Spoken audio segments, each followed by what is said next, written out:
And we're back for another episode. In this episode, we're going to be carrying on the 6.1 story in Final Fantasy XIV. And as always, hello from Mithrie. So we just finished the dungeon Azadal's Legacy, and we need to talk to Y'shtola. The next quest is called A Brother's Grief. Y'shtola is appraising the Void Gate for a scholarly eye. Wait, with a scholarly eye, I should say.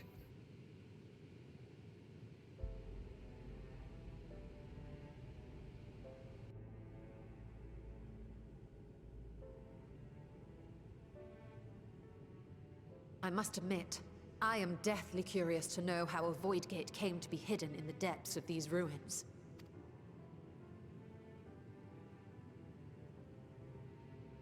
To tell that tale, we must first peer far to the south, and even further into memory.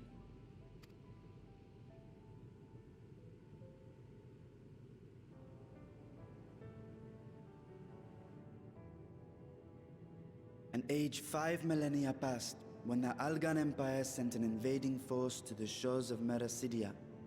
The southern people rallied around the commanding figures of Bahamut and Tiamat and fought fiercely to repel the would-be conquerors. With Bahamut's defeat, however, the tide turned against them.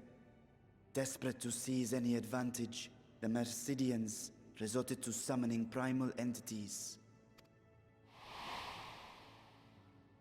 In response, Emperor Zande forged a covenant with the Cloud of Darkness, sovereign among the all-devouring denizens of the Void.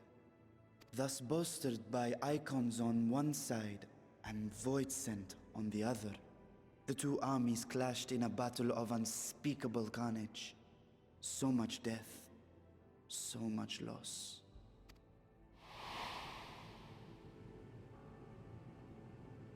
I consider myself well versed in that period of history, yet you speak as one who witnessed it happen. Indeed, I did. I heard Tiamat's roar of defiance and sped toward that war-torn land.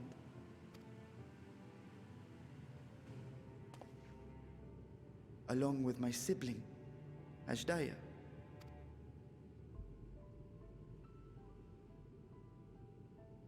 We dragons are not male or female as men are wont to classify, but elder sister is the closest a mortal tongue can come to describing what she meant to me.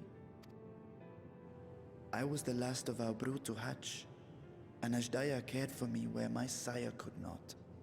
Thus I was with her when Tiamat roared. I was with her when she journeyed south, and I was with her when she fought against the Void-sent hordes.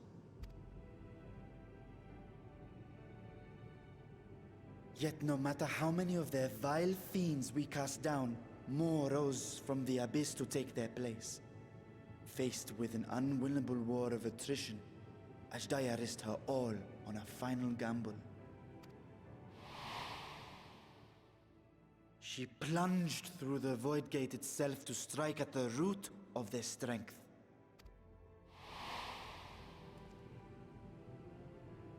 I tried to follow in her wake, determined to lend what aid I could.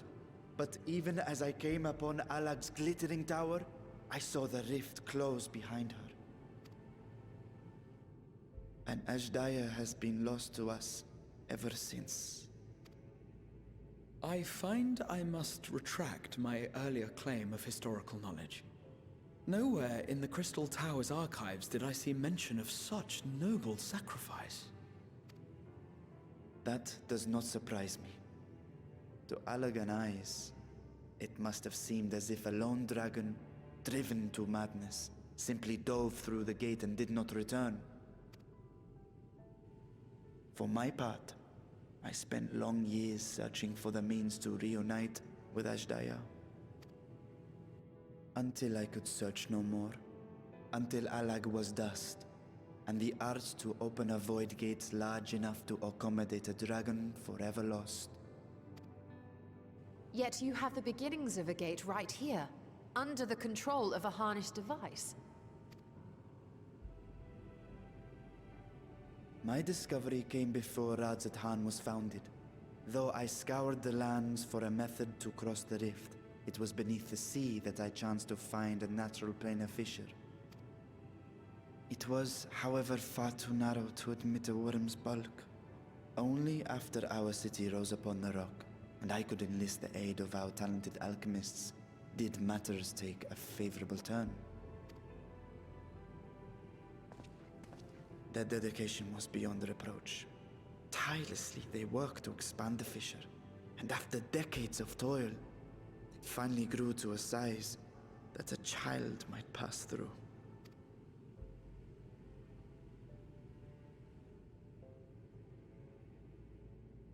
Not long ago, you told us that you called out to your kin, that Ashdaya's answer was silence. I suspect the conclusion to your tale is not a joyful one. With hope in my heart, I used a simulacrum to cross the threshold. But no, I did not find her. What I found was a host of void scent, clamoring around the opening they had sensed. 'Twas but a moment, but enough. I had no choice but to retreat and allow the portal to contract once more. The gate was a threat to your people. You had to decide between endangering Razathan and abandoning your sister. And you chose the latter. 'Twas not that thy siblings scorned thy call. 'Twas that she was trapped beyond a barrier through which neither roar nor dragon may pass. Even now, in the desolate world of the 13th.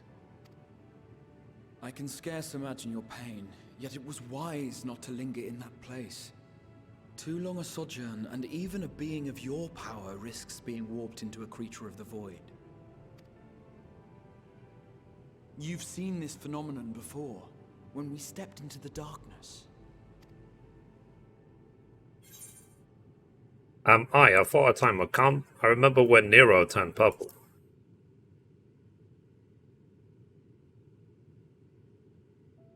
As did I. Were it not for Une and Doga, or Nero for that matter, we might never have made it home. Do you remember what happened to Nero? How his wounds allowed the void's corruption to enter his body and twist his ether? Had it been allowed to progress much longer, I presume he would have been fully transformed. Then there is little hope for Ashdaya. Ah, no. I hadn't meant to. I speak only of possibilities. The scales of the First Brood are extraordinarily resistant to ethereal fluctuations. They are the protective talisman's core components after all, and even the corruption I described would struggle to overcome. Of course. With the warding scale in one's possession, one could conceivably survive a stay in the 13th without being warped by its energies.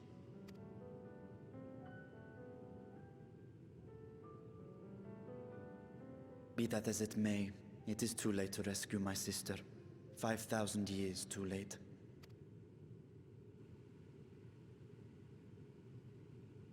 And now countless others look to me for guidance and protection.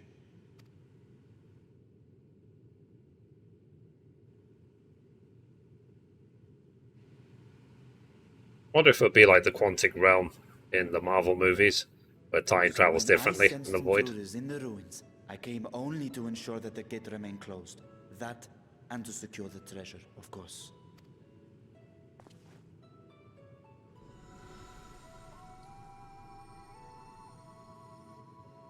I wish only to forget the rest.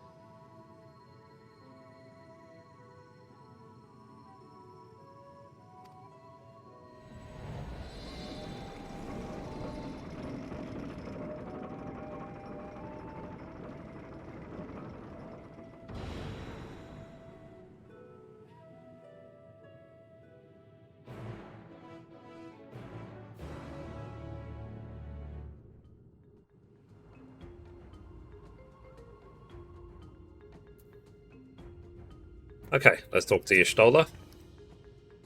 So they managed not only to expand the fissure, but also manipulate it as one might a gate. Astonishing. Is there any chance I could learn more of this feat? Sorry, how this feat was accomplished? Well, I'll tell you what I can. First, however, I must return to the High Crucible and arrange to replace the Guardians you so handily destroyed. It will not do to leave the gate undefended. And my apologies, we were perhaps a touch zealous in our rush to uncover the vault secrets. If the constructs can be repaired, we would be happy to offer our assistance. Will not be necessary. Much as I retain spare vessels for myself, we keep duplicate guardians on hand for such eventualities. In any case, we should return to Radzahan. Yeah, whoops. Okay, let's catch up with them at Radzahan.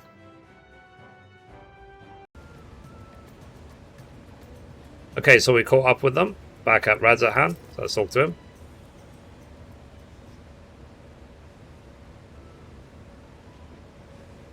So I promise we will discuss the Void Gate further, but first I must attend to the matter of the Vault's sentinels. As your instruments have no doubt informed you, the Capicula has been reduced to so much scrap. Please bring a new one out of storage and see that it's conveyed to its post, along with a few lesser constructs. Was it tomb robbers? Fiends born of the Tower of Zot? By the sisters, do not tell me a blasphemy yet runs free. It was us, sorry. Don't look at me. Whoops. Lunch? I'm so cold. Maybe they realize I'm wearing a dress. No one's noticed just yet. Why such guilty faces? Surely it isn't you who are responsible for this. Oh. Well, the details aren't important. I shall see it done immediately.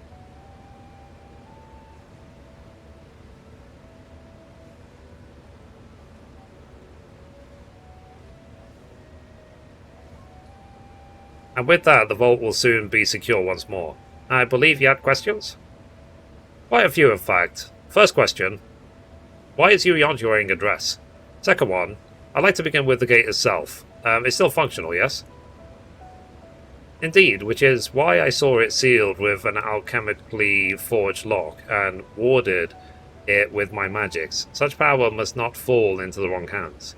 In truth, the primary reason for the vault's construction was to keep the gate hidden from the outside world. Not much effort for such a little door. That little door you speak of leads to an abyss, teeming with unspeakable horrors. That said, in its current state, it would emit only the lowliest of void sand, and from this side no man would be able to pass through. No man? I should think Alpha Node would fit, given a firm enough push. Physical size is not one consideration. Sorry, it's only one consideration. The true restriction hinges upon the etheric density of the soul in transit. Yet you succeeded in expanding this diminutive portal and sending your Simulacrum to the 13th. Thanks to my brilliant alchemist, I should have destroyed the anomaly when I found it, but instead I bade them devise a means to control it. After much experimentation, they accomplished the impossible. A method was conceived by which my magics could manipulate the fissure and transform it into a serviceable gate. But the process has long since been forgotten. Once I had given up searching for Ashdadaj, there was no need to preserve such esoteric and dangerous knowledge. Thus has the gate lain dormant for years uncounted. Our own passage to the 13th was made relatively simple thanks to the Crystal Tower. An ancient mechanism channeled the tower's vast stores of energy to open a void gate. One bond to a covenant made with the Cloud of Darkness. I thought it was called the First. Why are they referring to it as the 13th? Once that sovereign entity was beaten back, however, the Covenant was broken, and the doorway severed from its connection to the Void. Theoretically, it should be possible to reconnect the gate by forging a new pact with another Voidsent, but such deals usually end in the betrayal and death. In any case, we should attempt to gain an understanding of the Bounty Gate. Mayhap you could resume the search for your sister. As I have already explained, I put those futile hopes to rest centuries ago. My place and my duty is here now. He said duty. I had meant to ask, what prompted you to search for the vault in the first place? To see if the legends were true? It was all Estinian's idea, it was him.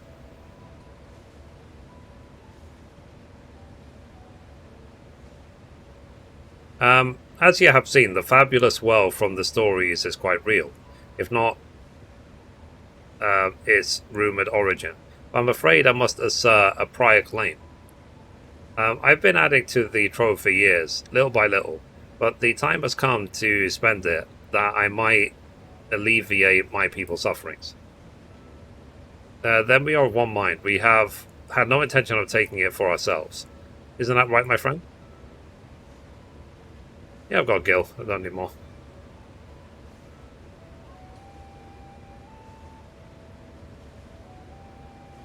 Your Excellency, would you object if I were to conduct a closer examination of the gate? I will make no attempt to open it, of course.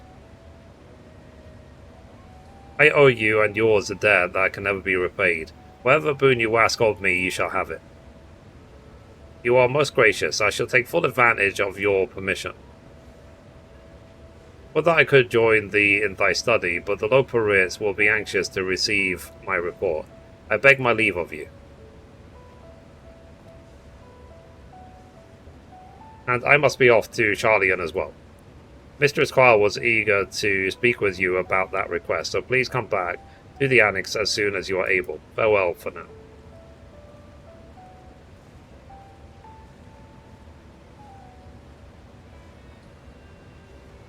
We can discuss my findings once I return. You will not be rid of me so easily.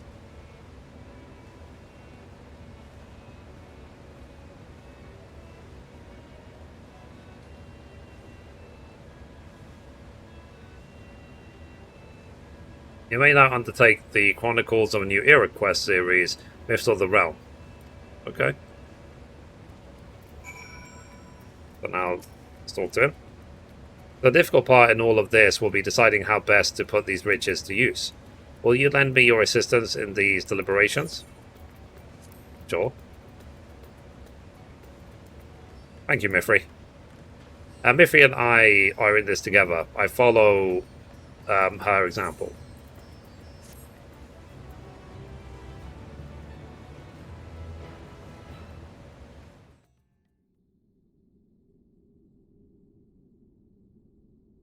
Meanwhile, elsewhere...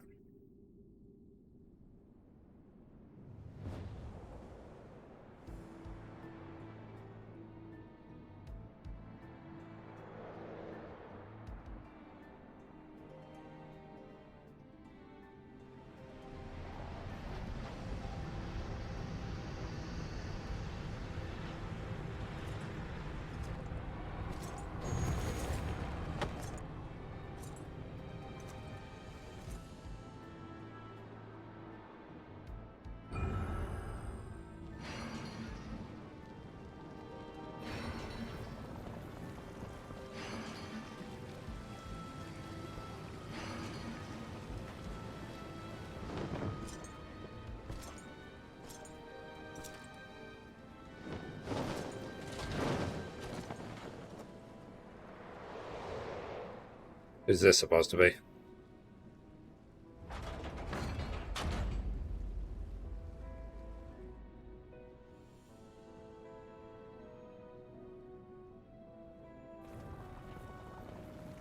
So, I sense a breaching of a gate, and it was not instigated from this side.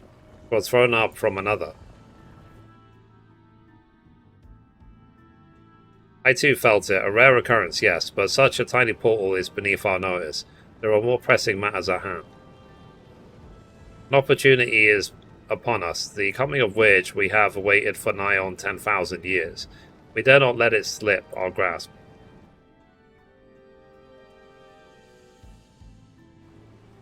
Yes, we must not underestimate she who bested the cloud of darkness.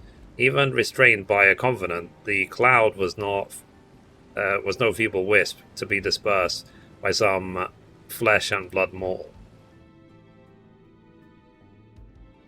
Let her come. I will drown the world and watch this fleshling gasp for breath in her final moments.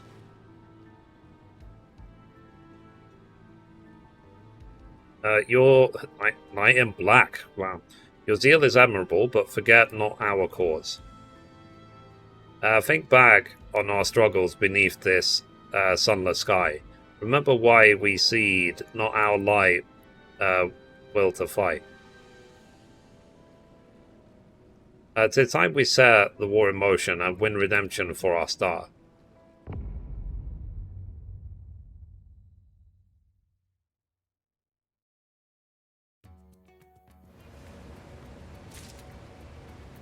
Alright. The next quest is called Sharing the Wealth. So Varshan wishes to discuss the distribution of the treasure. Shall we begin? If we are to spend the treasure wisely, then we must first determine which groups would benefit most from the monetary assistance. Some of my citizens may find it intimidating to speak with the satrap directly, so I would ask that you act in my stead.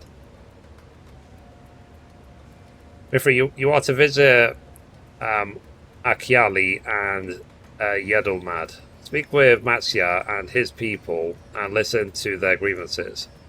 Istinian, I bid you do the same at Palika's stand. I will be conducting my own inquiries at Giant School grounds.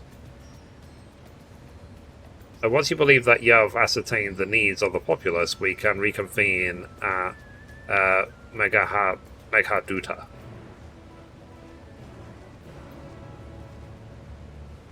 Okay, so let's catch up with Mastya. Okay, so we caught up with Mastya. Let's talk to him. So, Mithrie, I was so glad to see you had returned unharmed. You finished with the boat then?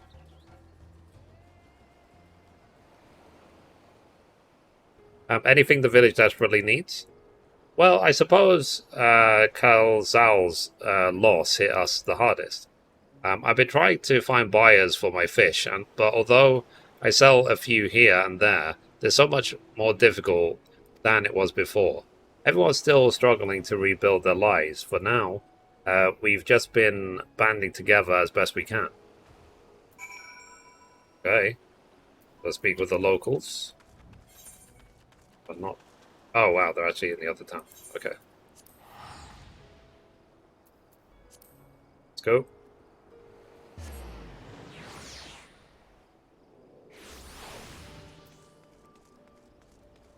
Okay, let's talk to this junkmonger.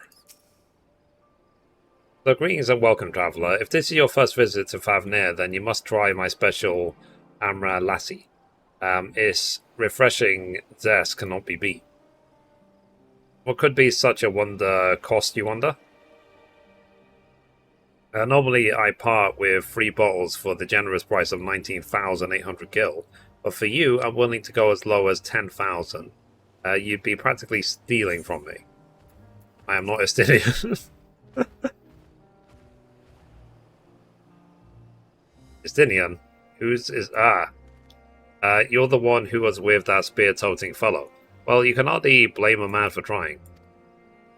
The world may no longer be on fire, but we are still shifting through the ashes, so to speak. Sister, spare me.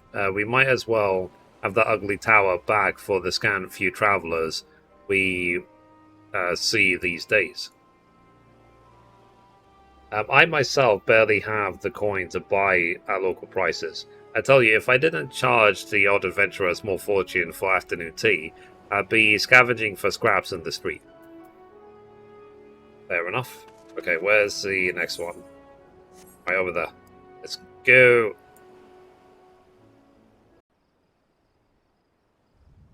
Okay, we caught up with the next one.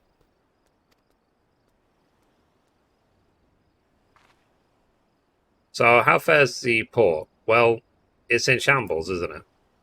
The trade routes are open once more, that the danger has passed, certainly. But no small number of merchants have to sell their ships to make ends meet in the short term. Add to that sailors that we lost in the final days, and it's little wonder that the flow of exports is no more than a pitiful trickle. If Calzal and his consortium were still with us, I'm sure that he'd have found a way to turn our fortunes around. Now, that was a man who got things done. God rest his soul. He has spoken with key local figures and gained an understanding of the populous harderships. Harderships? Harderships. Varshan awaits your report at Magaduta. Okay, let's go to Magaduta.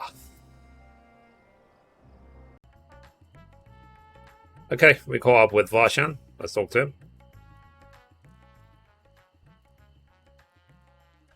So, my advisor's return. I've just made it back myself.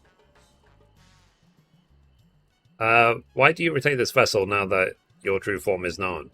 You could have flown across the island in a fraction of the time. Be that as it may, the sight of a massive creature descending from the sky can be startling to say the least. There are few places I can enter comfortably without risk of flattening some car or stall. Fair enough. As for my inquiries, the people of Palakistan were unanimous in their reply. They are surviving. Resources were stretched to the limit when refugees were pouring in, but they persevered with some assistance from Edomad.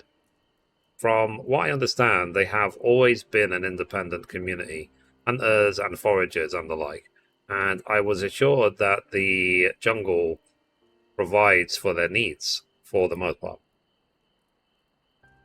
Pakistan has weathered the disaster better than most, it seems. I myself heard good news and bad news. The quarrymen were cautiously optimistic, having just sold a full wagon of giant school to a foreign trader.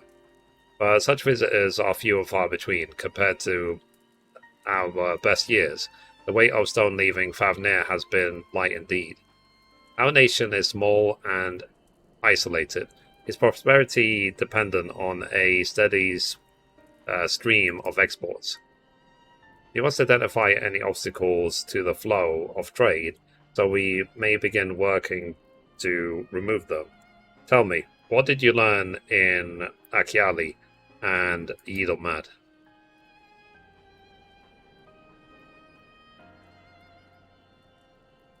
I see. Without a dedicated buyer, the average fisherman must struggle to offload his daily catch. Which is why I believe we should first address the lack of ships, the shortage of able-bodied sailors in Needlemat. I am reminded of a child I spied as I made my way back to the palace. His father lost at sea when the beast sunk their vessel. So many variations of the same tragic tale, repeated over and over, so many lives lost.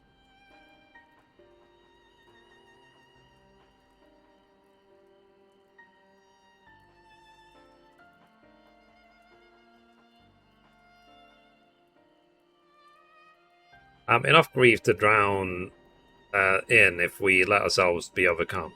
But we will not. Mithrie is Tinian.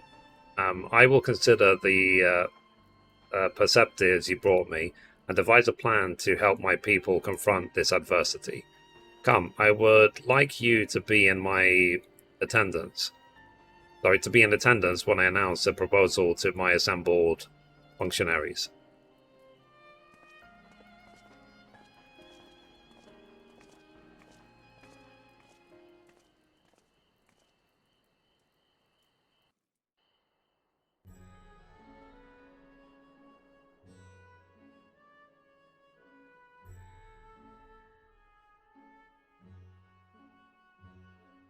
I thank you for your attendance. The riches the Radiant Host have retrieved were hoarded in Al-Zadal's name. A fortune I set aside for a future day of need. And lo, that day hath come. May it aid our wounded city in reclaiming its vibrancy and vigor. In better times, I would leave such a task to our capable Ahawan. God's rest his soul. Finding myself bereft of his counsel in the here and now, I will assume the responsibilities of mine office directly. Firstly, the treasure shall be sold for more convenient currency. Thence, invested into the trading port of Yedlamad. Our merchants must have their operations restored, their ships rebuilt. Commerce must flow once more. None were spared the tragedy of the final days. Of this, I am well aware. But an absence was created by the loss of Kalzal's consortium. And by filling it, we provide new means for our fishermen, our artisans, and others to bring their wares to distant markets.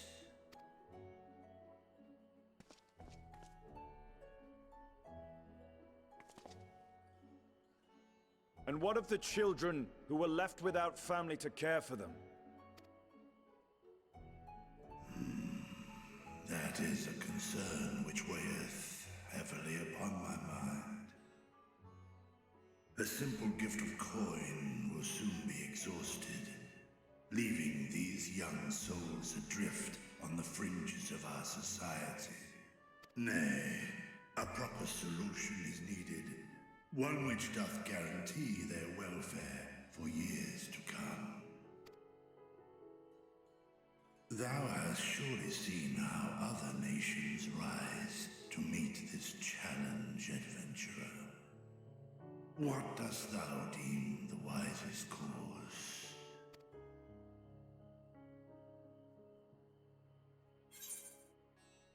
Taxes, levy them on trade profits in exchange for your investment. Takes a village. Idleshire's orphanage was funded through trade in highly coveted goods.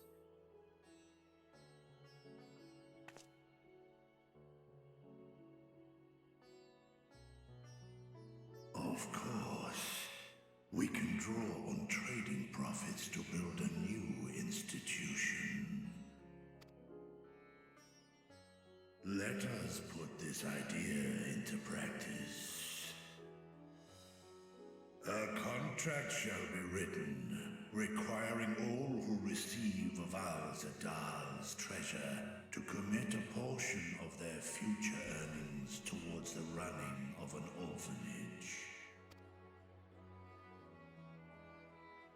Now, such an influential policy is deserving of a worthy name.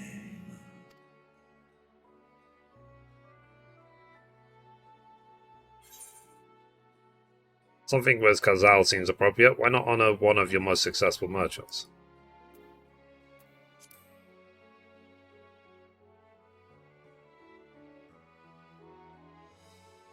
A successful merchant? I believe I see thy reasoning.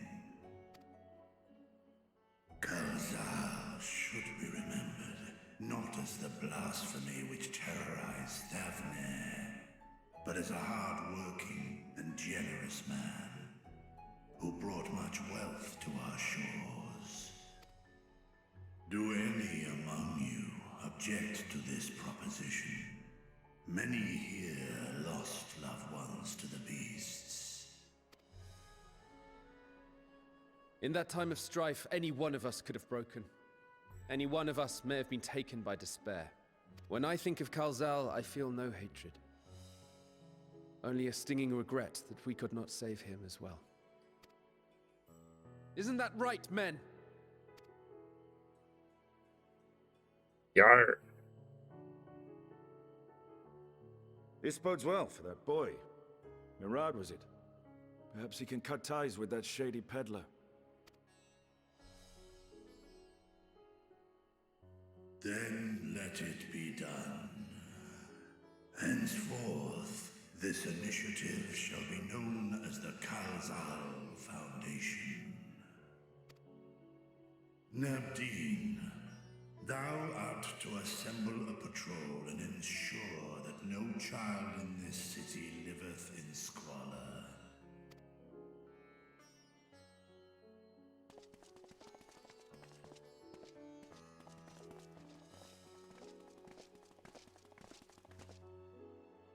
Clerks, see to the management of our funds and make haste. Our citizens must not suffer a day more than is necessary.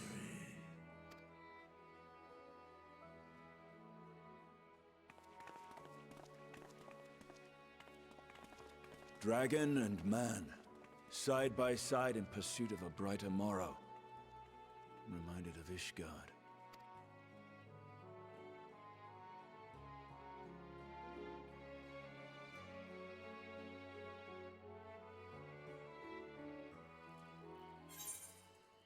Oh, that's complete.